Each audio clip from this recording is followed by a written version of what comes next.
சிலுவையில் இயேசு மொழிந்த 7வது வார்த்தை லூக்கா எழுதின சுவிசேஷம் 23:46 வசனம்.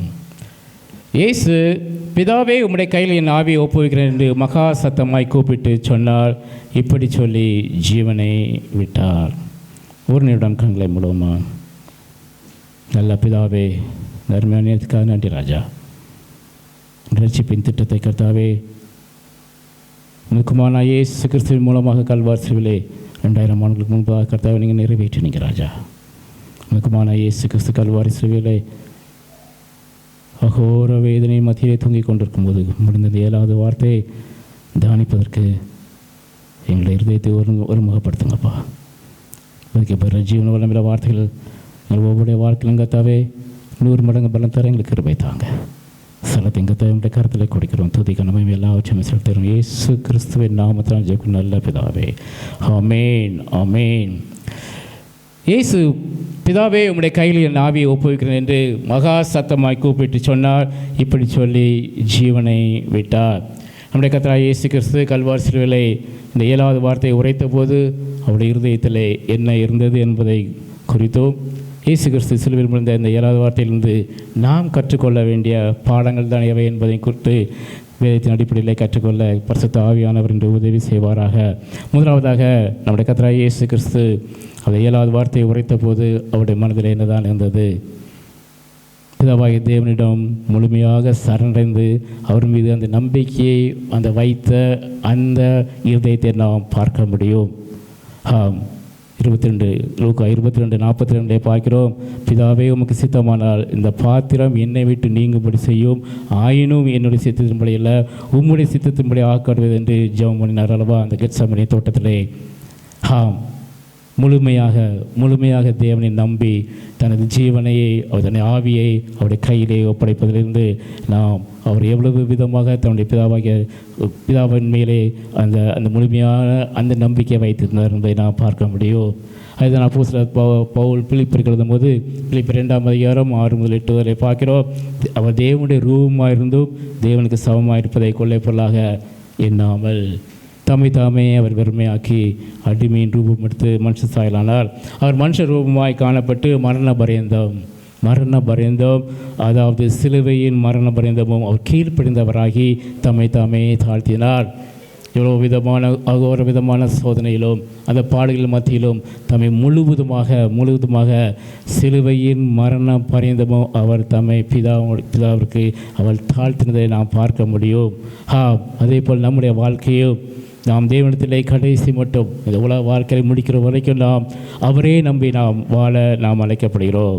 அடுத்ததாக அவருடைய பணி நிறைவேறதை நாம் எனக்கு பார்க்க முடியும். This indicates completion of his mission. இந்த முடிந்தது என்ற வார்த்தை 6வது வார்த்தையை தொடர்ந்து வருகிறது. என் மனித குலத்திற்கான ரட்சிப்பின் பணி அவர் தொடங்கி வெற்றிகரமாக முடித்துவிட்டார் என்பதை குறிக்கிறது. அது முடித்தவுடன் தனது ஆவியை அவர் தன்னுடைய பிதாவின் கையிலே அவர் ஒப்படைக்கிறதை நாம் பார்க்கிறோம்.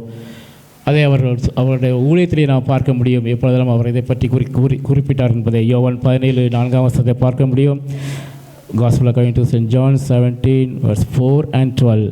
பூமியிலே நான் உம்மை மையப்படுத்தினேன், நான் செய்யும்படி நீர் எனக்கு நியமித்த கிரியை செய்து முடித்தேன் என்று யோவான் 17:4 கூறிவிட்டு 12வது சொல்கிறார். நான் அவர்களை கூட உலகத்தில் இருக்கையில் அவர்களை உம்முடைய நாமத்தினாலே காத்து கொண்டேன், நீர் எனக்கு தந்தவர்களை காத்து கொண்டு வந்தேன், வேத வாக்கியம் நிறைவேறத்தக்கதாக கேட்டின் மகன் கெட்டுப்போனே அல்லாமல் அவர்களில் ஒருவனும் கெட்டு போகவில்லை என்று இங்கே பிதாவிடத்தில் அவர் ஜெபிக்கிறதை நாம் பார்க்க முடியும்.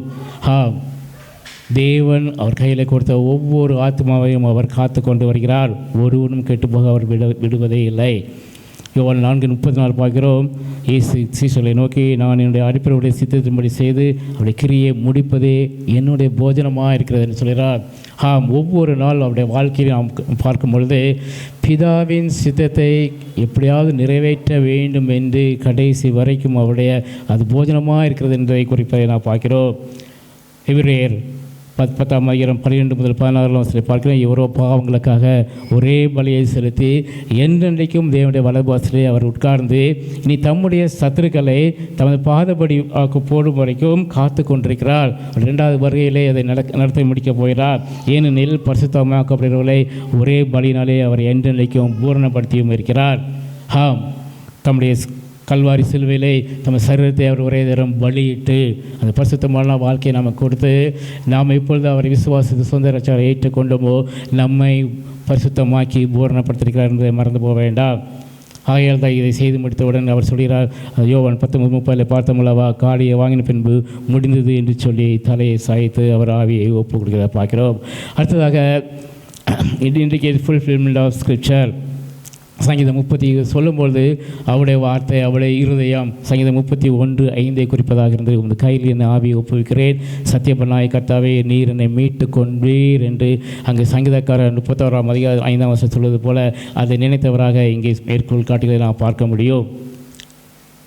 இன்னும் ஆழமாக நாம் பார்க்க வேண்டும் என்றால் மத்தேயு 5:17 அவர் சொல்லியிருக்கிறார், நியாயப்பிரமாணத்தை ஆயிலும் தீர்க்க தரிசனங்களாலும் அழிக்கிறதுக்கு நான் வந்தேன் என்று எண்ணிக்கொள்ளாதீங்கள், அழிக்கிறதுக்கு அல்ல அது நிறைவேற்றுவதற்கே வந்தேன் என்று அவர் மத்தேயு 5:10 சொல்லியிருந்தார். அதை இங்கே நிறைவேற்றுகிறார்.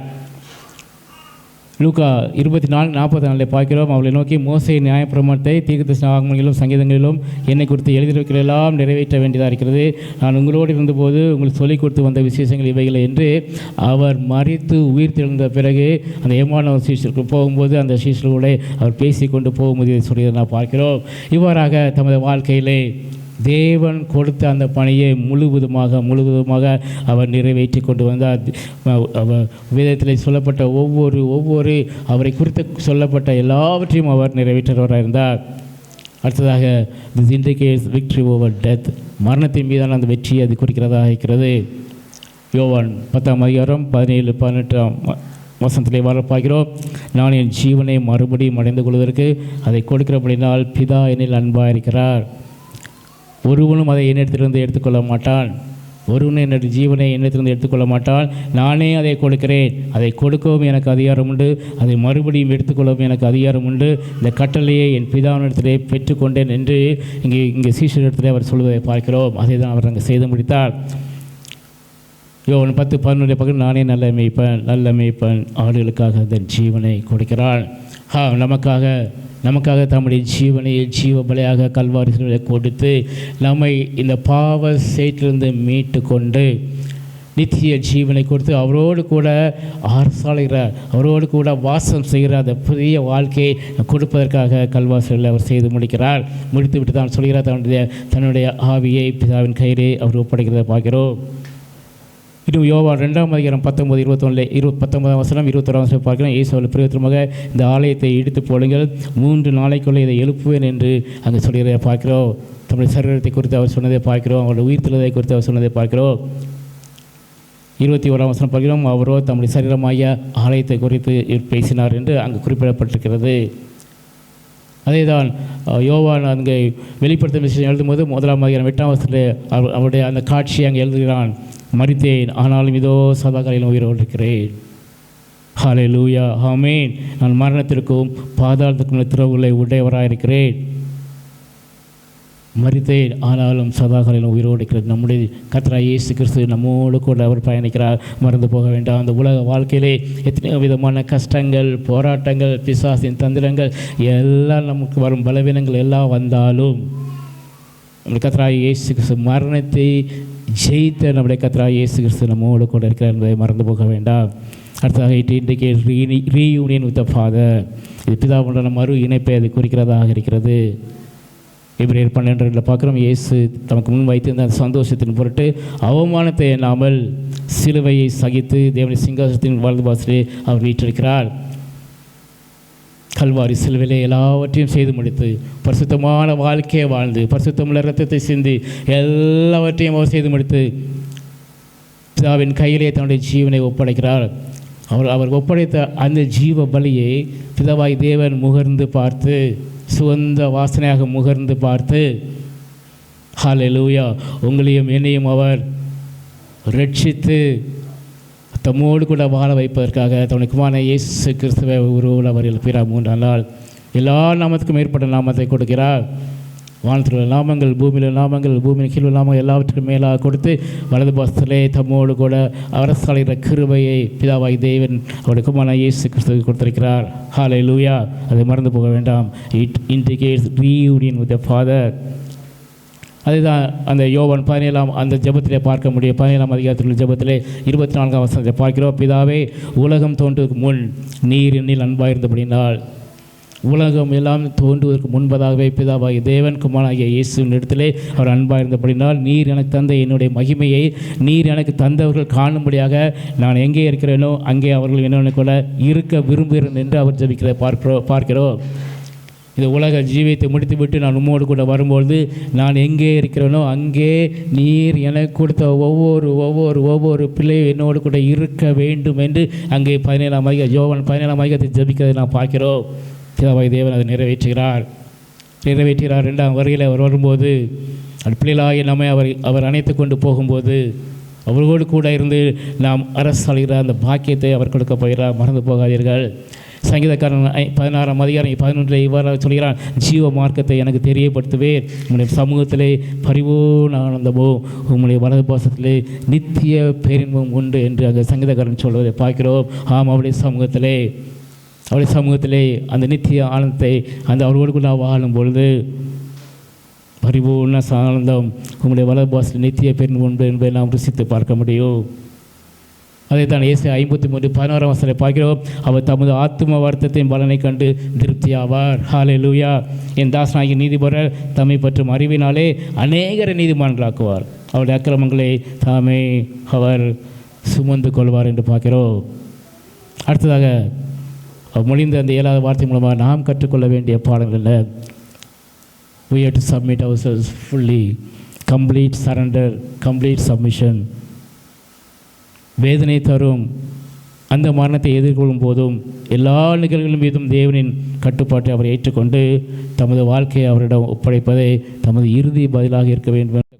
அவரை நினைத்துக்கொள், அப்பொழுது அவரின் பாதைகளை சரிப்படுத்துவார். நம்ம என்ன செய்தால் நம்முடைய அன்றாட வாழ்க்கையிலே முழு இருதயத்தோடு அவரை நினைத்துக் கொள்ளும்போது, கர்த்தர் நம்பிக்கையாக இருந்து அவரை நினைத்துக் கொள்ளும்போது அவர் எல்லாவற்றையும் நமக்காக செய்து முடிக்கிற ஜீவனுள்ள தேவனாக இருக்கிறார். அதை நான் ரோமருக்கு எழுதும்போது போல போதும் சொல்லி ரோமர் 12:2 பார்க்கிறோம். அப்படி இருக்க சகோதரரே, நீங்கள் உங்கள் சரீரங்களை பரிசுத்தமும் தேவனுக்கு பிரியமுள்ள ஜீவபலியாக ஒப்பு கொடுக்க வேண்டும் என்று தேவனுடைய இரக்கங்களை முன்னிட்டு உங்களை வேண்டிக் கொள்கிறேன் என்று சொல்கிறத பார்க்கிறோம். இந்த உலகத்திலே வாழும் பொழுது 2வது சொல்கிறார், இந்த பிரபஞ்சத்துக்கு ஒத்த வேஷம் தெரியாமல்,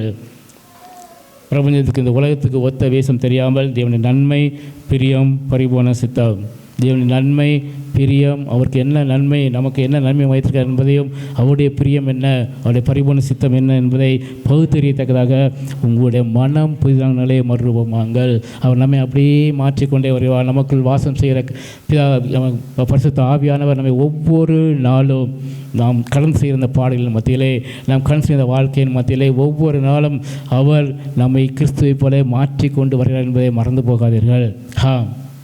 அடுத்ததாக நம்பிக்கையின் வல்லமையை நாம் கற்றுக்கொள்கிறோம். பவர் ஆஃப் ட்ரஸ்ட், அசைக்க முடியாத நம்பிக்கையின் வெளிப்பாடாகும். இது பிதாவின் மேலே அவர் அசைக்க முடியாத நம்பிக்கை வைத்து இருந்ததுனால்தான் அது தம்முடைய ஜீவனை அவர் கையிலே கொடுக்கிறத நான் பார்க்கிறோம். லூக்கா 17:17 பார்க்குறோம். அப்பொழுது இயேசு, சுத்தமானவர்கள் 10 பேர் அல்லவா, மற்ற 9 பேர் எங்கே? குணமாக்கினவர் 10 பேர், ஆனால் ஒரே ஒருத்தர் மட்டும் வந்து அவன் நன்றி செலுத்த வருகிறான். நம்முடைய வாழ்க்கை சற்று ஆராய்ந்து பார்ப்போம். ஒவ்வொரு நாளும் நம்முடைய வாழ்க்கையில் அவர் பெரிய காரியங்களை செய்து கொண்டு வருகிறார். நாம் அவருக்கு நன்றி உள்ள இருதயத்தோடு நாம் வாழ்கிறோமா? சற்று ஆராய்ந்து பார்ப்போம். அவர் மேல் வைத்த அந்த நம்பிக்கை அப்படி மறைந்து போகிறதா, இல்லை கடைசி வரைக்கும் அது கண்ணிவாத நாம் சற்று ஆராய்ந்து பார்ப்போம். இன்னொரு இன்சிடென்ட் பார்க்க வேண்டாம். மார்க் 5:36-42 வரை நீங்கள் வீட்டில் போய் வாசித்து பாருங்கள். Mark chapter 5 verses 36-42.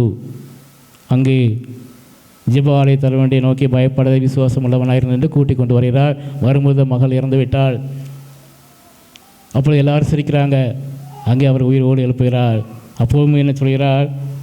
பிள்ளையின் கையை பிடித்து லலிதாமி என்றால் அது சிறுபெண்ணை எழுந்திரு என்று உனக்கு சொல்கிறேன் என்று சொன்னார். உடனே சிறுபெண்ணை எழுந்து நடந்தாள். அதுக்கு முன்பதாக பார்க்கிறோம் 40ஆம் வசனம் பார்க்கிறோம். அதற்காக அவரை பார்த்து நகைத்தார்கள். எல்லாரையும் அவர் வெளியே போக பண்ணி பிள்ளையின் தகப்பனையும் தாயையும் தம்முடைய வந்தவர்களையும் அழைத்து கொண்டு உள்ளே போகிறார். அவர் அழுது போகிறாங்க. உள்ளே வரும்போது, வீட்டுக்குள்ளே வரும்போது எல்லாரும் அழுது புலம்புகிறாங்க. அங்கே அவருடைய அந்த ஆலய தலைவனுக்கு அவர் நம்பிக்கையை ஊட்டுகிறார். நம்முடைய வாழ்க்கையிலே அநேக காரியங்கள் இந்த விதமான சுச்சுவேஷன் நாம் போக வேண்டியிருக்கோ, ஆனால் அவங்க நம்பிக்கை மட்டும் அவர் மேலே அந்த வைத்த நம்பிக்கையை நீங்கள் விட்டு விடாதீர்கள். கடைசி வரைக்கும் எவ்வளோதான் போராட்டம் இருந்தாலும் மனிதனால் போராட்டம், சத்ருவினால் போராட்டம், வியாதினால் போராட்டம் என்ன இருந்தாலும் கடைசி நேரத்தில் அவர் நம்மை விடுவிக்க அவர் வல்லவராயிருக்கிறார் என்பதை, அந்த நம்பிக்கையின் வல்லமையை நீங்கள் புரிந்து கொண்டு நடங்கள். அடுத்ததாக பீஸ்ஃபுல் எண்டிங். நம்ம ஜீவனை அவர் கொடுக்கிறார். எதற்காக நமக்கு அங்கே அநேக வாசஸ்தலங்களை அவர் செய்து அதுதான் அவர் இண்டிகேட் பண்ணுகிறார். யோவான் 14ஆம் அதிகாரத்திலே 2ஆம் வசனம் 3ஆம் வசனம் பார்க்கிறேன். என் பிதாவின் வீட்டில் அநேக வாசஸ்தலம் கொண்டு, அப்படி இல்லாதிருந்தால் நான் உங்களுக்கு சொல்லியிருப்பேன். ஒரு ஸ்தலத்தை உங்களுக்கு ஆயத்தம் பண்ண போகிறேன்னு சொன்ன கர்த்தராகிய இயேசு கிறிஸ்து தம்முடைய ஜீவனை பிதாவின் கையில் கொடுத்து ஆயத்தம் பண்ண போகிறேன். நான் பார்க்கிறோம். நான் போய் உங்களுக்கு ஸ்தலத்தை ஆயத்தம் பண்ணின பின்பு நான் இருக்கிற இடத்திலே நீங்களும் இருக்கும்படி, அதுதான் அவருடைய மெயின் அப்ஜெக்டிவ். அவர் எங்கே இருக்கிறாரோ அங்கே நம்மை கூட்டிக் கொண்டு செல்வதற்காக தான் மறுபடியும் அவர் திரும்ப வருகிறார். நாம் கடைசி காலங்களிலே வாழ்ந்து கொண்டிருக்கிறோம். எங்கு பார்த்தாலும் போரின் துணிகள் நாம் கேட்டுக்கொண்டிருக்கிறோம். எங்கு பார்த்தாலும் அழிவு, எங்கு பார்த்தாலும் பட்னி, எங்கு பார்த்தாலும் அநேக விதமான காரியங்கள், நாம் யூகித்து கூட பார்க்க முடியாத காரியங்கள் நம்ம சுற்றிலும் உலக அளவில் நடந்து கொண்டிருக்கிற காலகட்டத்தில் நாம் வாழ்ந்து கொண்டிருக்கிறோம். நம்ம வாழ்க்கையை சற்று ஆராய்ந்து பார்ப்போம். நம்மளுக்கு தேவன் கிருபையாக கொடுத்த வாழ்நாளிலே அவருக்காக நாம் என்ன செய்யணும் என்று யோசித்து பார்ப்போம்.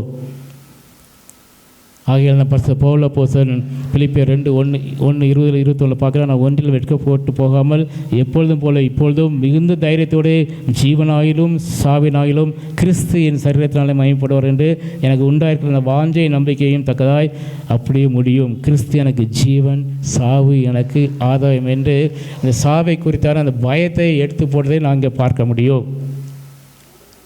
அந்த விதமான வாழ்க்கையை நாம் இங்கே இவருடைய கடைசி வார்த்தையிலிருந்து நாம் கற்றுக்கொள்ள முடியும். அடுத்ததாக ஜெபத்தில் வாழ்வதும் மரிப்பதும், living and dying in prayer. தமது வாழ்க்கை முழுவதும் அவர் ஜெபத்திலே இருந்தார். பிதாவோடு தொடர்பு கொண்டே இருந்தார். கடைசி முடியும் வரைக்கும் அவர் ஜெபத்திலே தங்கியிருக்கிறார். கொண்டு தெசலோனிக்கர் 5ஆம் அதிகாரம் 17-18 பார்க்குறோம். இடைவிடாமல் ஜெபம் பண்ணுங்கள், எல்லாவற்றிலையும் சோசனம் சொல்லுங்கள். உங்கள் வாழ்க்கையில் என்ன நடந்தாலும், நல்லது நடந்தாலும் சரி, அட்வான்ஸாக நடந்தாலும் சரி, உங்களுக்கு புரியாத காரியங்கள் நடந்தாலும் சரி, என்ன விதமான காரியங்கள் இருந்தாலும் சோத்திரம் செலுத்துங்கள், எல்லாவற்றிலையும் சோத்திரம் செலுத்துங்கள். அப்படி செய்து கிறிஸ்து இயேசுவுக்குள் உங்களை குறித்து தேவனுடைய சித்தமாக இருக்கிறது. எல்லாவற்றையும் உங்கள் வாழ்க்கையில் அனுமதித்தாலும் தேவன் தம்முடைய சித்தத்தை நிச்சயமாக உங்களுடைய வாழ்க்கையில் நிறைவேற்றுவார். ஆகையால் நீங்கள் எல்லாவற்றையும் குறித்து சோத்திரங்களை செலுத்துங்கள். இடைவிடாமல் ஜெபம் பண்ணுங்கள், கேட்டுக்கொண்டே இருங்கள், ஜெபித்து கொண்டே இருங்கள், விடை கிடைக்கிற வரைக்கும் ஜெபித்து கொண்டே இருங்கள். கிருபையாக எல்லாவற்றையும் நமக்காக செய்து முடிப்பார். பிலிப்பியர் 4:6 பார்க்கிறோம் அல்லவா? 6:7 நீங்கள் ஒன்றுக்கும் கவலைப்படாமல் எல்லாவற்றையும் குறித்து உங்கள் விண்ணப்பங்களை சோசனத்தோடு ஜெபத்தினாலும் வேண்டுதலாலும் அவருக்கு தெரியப்படுத்துங்கள், தேவனுக்கு தெரியப்படுத்துங்கள். அப்பொழுது எல்லா புத்திக்கு மேலான சேவை சமணம் இருந்தீங்களே உங்கள் சிந்தைகளையும் இயேசு கிறிஸ்துவுக்காக காத்துக்கொள்ளும் என்று நாங்கள் பரிசுத்த பவுல் சொல்லி நான் பார்க்கிறோம். ஆகையால் தான் எபிரேயர்களை நான் பார்க்கிறோம் 4ஆம் அதிகாரம் 16ஆம் வசனம், அதெல்லாம் நாம் இரக்கத்தை பெறவும் ஏற்ற சமயத்தில் சகாயம் செய்யும் கிருபையை அடையவும் தைரியமாய் கிருபாஸ்தத்திலே சேர கடவோம். அநேக நேரங்களில் நாம் ஜெபத்திலே நம்முடைய காரியங்களை கொண்டு வருவதே இல்லை. நமக்கே ஒரு கில்ட்டி கான்சியன்ஸ் சம்டைம் இருக்கும். ஆகதான் இங்கே சொல்கிறான், நான் இரக்கத்தை பெறவும் ஏற்ற சமயத்தில் சகாயம் செய்கிற கிருபையை அடையவும் தைரியமாய் கிருபாஸ்தத்திலே நாம் சேர கடவோம். இது நாம் கற்றுக்கொள்ள வேண்டிய பாடம் கடைசி வரைக்கும். ஏனென்றால் அவருடைய பரிசுத்தமுள்ள இரத்தம் நமக்காக சிந்தப்பட்டது. அந்த தைரியத்திலே நாம் தேவனை நாம் அவளை அணுகுகிறோம். மறந்து போக வேண்டாம். முழுமையாக நாம் நம்மை சமர்ப்பிக்க வேண்டும். பவர் ஆஃப் ட்ரஸ்ட், நம்பிக்கையின் வல்லமையை புரிந்து கொள்ளுங்கள். அந்த அசைக்க முடியாத நம்பிக்கையில் நீங்கள் கடைசி மட்டும் இருங்கள். பீஸ்ஃபுல் எண்டிங், கடைசி வரைக்கும் நீங்கள் அவர் கொடுத்த அந்த சித்தத்தை நிறைவேற்றுவதிலே நீங்கள் கான்சன்ட்ரேட் பண்ணுங்கள், ஃபோக்கஸ் பண்ணுங்கள். ஜெபத்தில் வாழ்வது மரிப்பதோ, ஜெபத்திலே நீங்கள் தரித்திருங்கள். கடைசி மட்டும் என்ன நடந்தாலும் சோத்திரம் பலி செலுத்துங்கள், இடைவிடாமல் ஜெபம் பண்ணுங்கள். அவருடைய வருகை மிகவும் சமீபமாக இருக்கிறது. கண்களை மூடுவோமா? பிதாவே, உங்களுடைய கையில் என்ன ஆவியை ஒப்புக்கிறேன் என்று மகா சுத்தமாய் கூப்பிட்டு, அப்பா நீங்கள் சொல்லி உங்களுடைய ஆவியை ஒப்படுத்துங்கப்பா.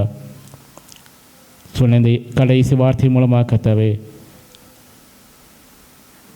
நாங்கள் கற்றுக்கொண்ட காரியங்களுக்காக நமக்கு நன்றி செலுத்தினோம்ப்பா.